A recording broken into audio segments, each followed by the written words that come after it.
ماقبل آیات مبارکہ میں اللہ رب العالمین نے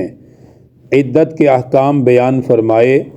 کہ اگر کسی خاتون کو طلاق ہوئی ہے تو اس کی عدت کتنی ہوگی،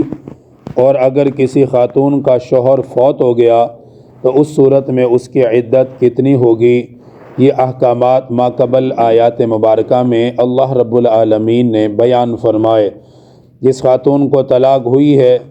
اور اگر اس کے ایام آتے ہیں تو 3 ایام تک وہ کسی سے نکاح نہیں کر سکتی، 3 پاکیوں تک وہ عدت کے اندر رہے گی جس کو طلاق ہوئی ہے۔ اس کے بعد وہ کہیں اور نکاح کرنا چاہے تو نکاح کر سکتی ہے۔ اگر ایسی عورت کو طلاق ہوئی کہ جس کی عمر زیادہ ہے، اسے مخصوص ایام نہیں آتے، یا چھوٹی بچی ہے کہ جس کے ایام ابھی شروع نہیں ہوئے، تو اس پر اللہ تعالیٰ نے عدت کا یہ ذکر فرمایا کہ وہ 3 مہینے تک عدت گزارے گی۔ ایام کا اعتبار نہیں ہوگا، اب مہینوں کا اعتبار ہوگا۔ 3 مہینے عدت گزارنے کے بعد وہ کہیں اور نکاح کر سکتی ہے۔ جس کا شوہر فوت ہو جائے اس پر 4 مہینے 10 دن عدت گزارنا ضروری ہے۔ عدت کے درمیان کسی سے نکاح کا پیغام وصول نہیں کر سکتی، پیغام نہیں دے سکتی، بناؤ سنگار وغیرہ نہیں کر سکتی، بغیر کسی شدید ضرورت کے گھر سے باہر بھی نہیں نکل سکتی۔ اسی طرح اس خاتون کو طلاق ہوئی ہو کہ جو پیٹ سے ہے، اس کے عدت میں ذرا فرق ہے کہ اس کی عدت اس وقت تک رہے گی جب تک بچے کی ولادت نہ ہو جائے، چاہے اس میں جتنا مرضی وقت لگے۔ جب بچے کی ولادت ہو جائے تو اس خاتون کی عدت ختم ہو جائے گی جس کو طلاق دی گئی ہے۔ تو ان آیات مبارکہ میں عدت کا ذکر کیا۔ آج کی ان آیات مبارکہ میں عدت کے درمیان خرچ کس کے ذمہ ہوگا، اسے رکھا کہاں پر جائے گا، اور اس عورت کے ساتھ سلوک کیا جائے گا، اس کا ذکر ہے۔ پھر ساتھ یہ بھی ارشاد فرمایا کہ اگر کسی خاتون کو طلاق ہوئی، اس کی عدت بھی ختم ہو گئی، پھر اس نے بچے کو جنم دیا ہے، اب بچے کو دودھ پلانا ہے، کیا وہ ماں کے ذمہ ہے؟ اگر ماں دودھ پلائے گی تو ماں کو خرچہ کون دے گا، کس کے ذمہ اس کے خرچہ ہوگا؟ پھر اس کے ساتھ ساتھ یہ بھی بیان فرمایا کہ کیا دودھ پلانے کی اجرت لینا ماں کے لیے جائز ہے طلاق کے بعد۔ یہ احکامات اور یہ مسائل اس آیت مبارکہ کے اندر ذکر ہوئے ہیں۔ سب سے پہلا مسئلہ یہ بیان ہوا کہ اگر کسی خاتون کو طلاق دی ہے تو اسے اپنے گھر میں ہی رکھو عدت کے درمیان۔ یہ شوہر کے ذمہ ہے کہ اپنے گھر میں اسے رہنے دے اور اس کا پورا خیال کرے،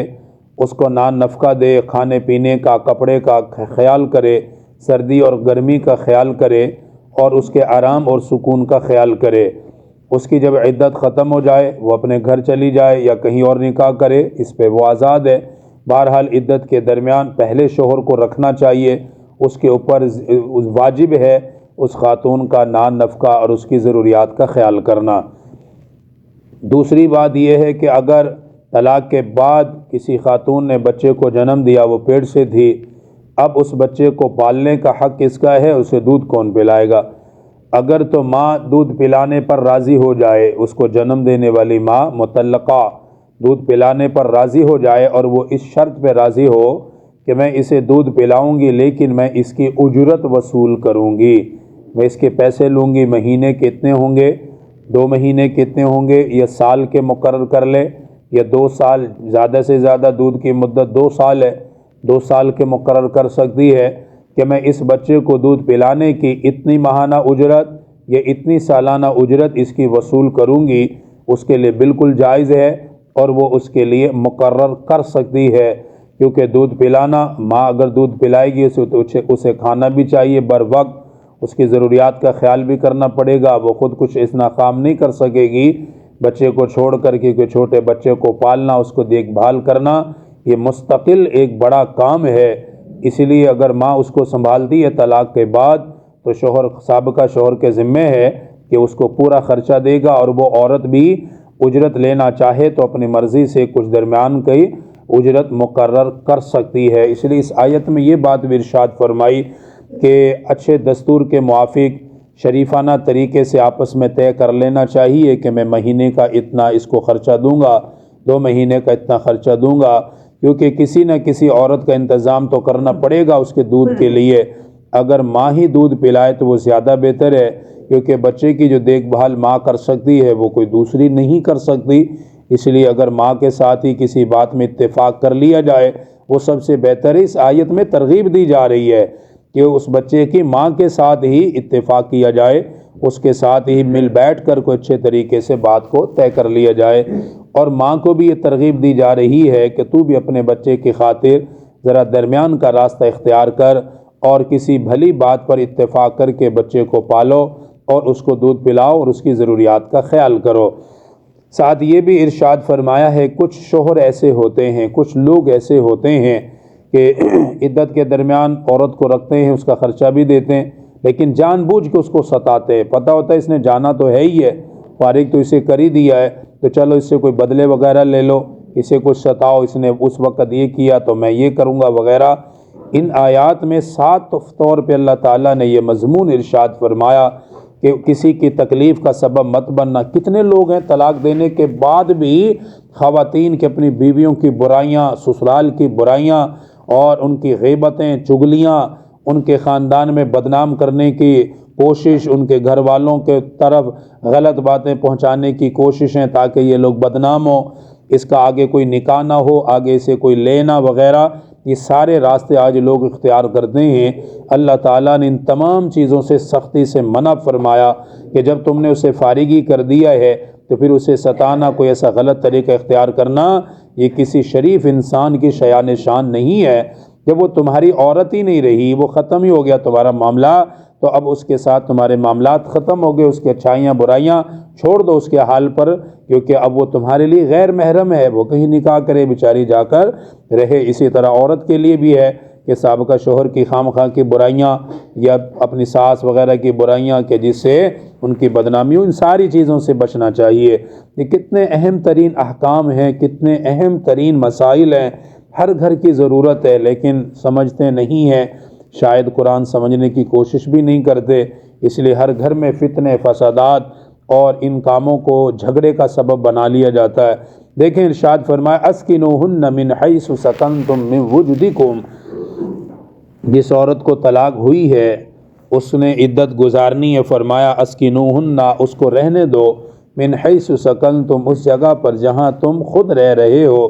من وجدکم، اس کو خرچہ وغیرہ دو اپنے مقدار کے موافق، جتنی تمہاری استطاعت ہے، گنجائش ہے، اس کے مطابق اس کا خیال کرو۔ وَلَا تُضَارُّوهُنَّ لِتُضَيِّقُوا عَلَيْهِنَّ، اسے ایذا دینے کے لیے اسے تنگ مت کرنا کہ اس کی تکلیف کا سبب بنو، اس کو خام خواہ چھیڑ خانیاں، یہ اس کے لیے تنگی پیدا کرو، لِتُضَيِّقُوا عَلَيْهِنَّ، اس کو تکلیف دو اس لیے تاکہ وہ تنگی میں جائے، پریشان ہو جائے، یہ کسی شریف انسان کے لیے مناسب نہیں ہے۔ کس قدر احسن انداز سے اللہ تعالیٰ سارے معاملات بیان کرتا ہے اور ہر چیز سمجھاتا ہے۔ وَإِن كُنَّ أُولَاتِ حَمْلٍ، فرمایا کہ اگر عورت پیٹ سے تھی، اس نے بچے کو جنم دیا ہے، اس کی عدت میں ہے یا گزر گئی ہے، فَأَنفِقُوا عَلَيْهِنَّ، تو فرمایا کہ شوہر کے ذمے ہے کہ اس کو خرچ دے، اس کا خیال کرے، کیونکہ بچے کو دودھ پلا، حَتَّى يَضَعْنَ حَمْلَهُنَّ، جب تک وہ بچے کو جنم نہ دے اس وقت تک خرچہ اب بھی باپ کے ذمے ہے، اس وقت تک بھی اس کے ذمے ہے۔ فَإِنْ أَرْضَعْنَ لَكُمْ، پھر جنم دینے کے بعد اگر وہ عورت اپنے بچے کو دودھ پلاتی ہے تو فَآتُوهُنَّ أُجُورَهُنَّ، تو اس کے لیے یہ بھی جائز ہے کہ دودھ کا وہ بدلہ لے سکتی ہے، اجرت وصول کر سکتی ہے، قیمت وصول کر سکتی ہے، لیکن ساتھ ہی قیمت کا ذکر کرنے کے بعد فرمایا وَأْتَمِرُوا بَيْنَكُمْ بِمَعْرُوفٍ، آپس میں نیکی کے ساتھ معاملہ طے کر لینا، شریفانہ انداز سے آپس میں اتفاق کرنا ہے۔ اب تو عدالتوں میں جھگڑے ہوتے ہیں، جی میں نے 20,000 لینے، اس کی پیشیاں ہو رہی ہیں، فلاں کی پکڑ دھکڑ ہو رہی ہے وغیرہ، ان ساری چیزوں سے بچنے کے لیے فرمایا آپس میں مل بیٹھ کے اتفاق کر لیا کرو کسی بھلی بات پر۔ وَإِن تَعَاسَرْتُمْ فَسَتُرْضِعُ لَهُ أُخْرَىٰ، فرمایا اگر تم رضامند ہو جاؤ تو ٹھیک ہے، اگر آپس میں رضامند نہیں ہوگے تو پھر بھی اس بچے کو دودھ پلانے کے لیے کسی اور عورت کا انتظام تو کرنا پڑے گا۔ کسی اور کے لیے بھی تو بندوبست کرو گے، کسی اور عورت کا انتظام بھی کرو گے، تو اس سے بہتر ہے کہ اس بچے کی ماں سے ہی اتفاق کر لیا جائے کسی خرچے پر۔ لِيُنْفِقْ ذُو سَعَةٍ مِّن سَعَتِهِ، فرمایا کہ خرچہ کرنا چاہیے ہر بندے کو اپنی وسعت کے حساب سے، جتنی اس کی استطاعت ہے۔ وَمَنْ قُدِرَ عَلَيْهِ رِزْقُهُ، اگر کسی کا رزق تنگ ہے، اس کی استطاعت کم ہے، مالی حالات اس کے بہتر نہیں ہیں، تو فَلْيُنْفِقْ مِمَّا آتَاهُ اللَّهُ، تو فرمایا وہ اتنا ہی خرچ کرے جتنی اس کی استطاعت ہے۔ لا يكلف اللہ نفسا الا ما آتاها، کیونکہ اللہ تعالیٰ کسی انسان پر اس کی ہمت سے زیادہ وزن نہیں ڈالتا۔ سیجعل اللہ بعد عسر یسرا، اور قریب ہے کہ اللہ تعالیٰ سختی کے بعد آسانی کو پیدا فرما دے۔ تو یہ چیزیں یہاں پر ذکر کی گئی ہیں۔ اللہ تعالیٰ دین کی صحیح سمجھ عطا فرمائے۔ الحمدللہ رب العالمین۔